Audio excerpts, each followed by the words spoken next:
સુરતની Amreli police NDPS ગાંજાના જથ્થા સાથે બે ઇસમને ઝડપી પાડ્યા. હાઉસિંગ વિસ્તારમાંથી 26 કિલોગ્રામથી વધુ ગાંજો મળી આવ્યો. 2.63 લાખનો ગાંજા સાથે આરોપી વિરેન્દ્ર ગુપ્તા અને સનાતન પ્રધાનને ઝડપી પાડવામાં આવ્યા. ઓરિસ્સાથી ટ્રેન મારફતે સુરતમાં ગાંજાની હેરાફેરી કરવામાં આવતી હતી. આરોપી વિરેન્દ્ર ગુપ્તા સનાતન પ્રધાન પાસે લાવતો હતો ગાંજાનો જથ્થો. પોલીસે ગાંજો, મોબાઈલ, રોકડ રકમ કબજે કરી આરોપી વિરેન્દ્ર ગુપ્તા અને સનાતન પ્રધાનને પકડી પાડી એનડીપીએસ હેઠળ ગુનો નોંધી આગળની વધુ તપાસ હાથ ધરી. તમે જોઈ રહ્યા છો એસડી ન્યૂઝ ચેનલ ફેઝર શેખની સાથે. રાજ્યના માનનીય ગૃહ રાજ્યમંત્રી શ્રીના સૂચનાના આધારે નો ડ્રગ્સ ઇન સુરત અભિયાન હેઠળ માનનીય પોલીસ કમિશનર શ્રી ગેહલોત સરના માર્ગદર્શન હેઠળ અમરોલી પોલીસ સ્ટેશન વિસ્તારમાં ડ્રગ્સ મુક્ત કરવાની કામગીરી ચાલી રહેલ છે.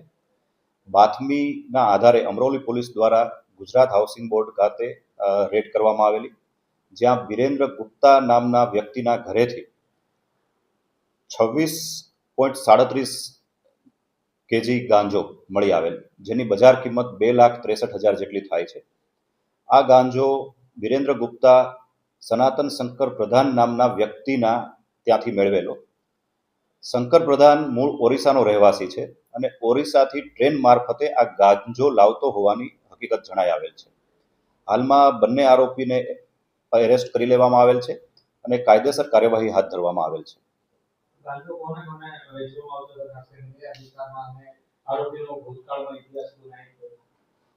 આરોપી અગાઉ કોઈ ગુનામાં પકડાયેલ હોય તે પ્રકારની હકીકત જણાયેલ નથી. છેલ્લા 2 માસથી ગાંજા વેચાણની પ્રવૃત્તિ ચાલતી હોવાનું ઇન્વેસ્ટિગેશન દરમિયાન જાણવા મળેલ છે. અમરોલી વિસ્તારમાં આસપાસમાં છૂટક ગાંજાનું વેચાણ કરવા માટે આ ગાંજો લાવવામાં આવેલ. છેલ્લા 2 માસમાં લગભગ બીજી વખત આ ગાંજો ઓરિસ્સાથી મંગાવવામાં આવેલ છે. તે પ્રકારનું ઇન્વેસ્ટિગેશન દરમિયાન જાણવા મળેલ છે. વિરેન્દ્ર ગુપ્તા નામના વ્યક્તિની જે ધરપકડ છે તે ગુજરાત હાઉસિંગ બોર્ડ ખાતેથી કરવામાં આવેલ છે.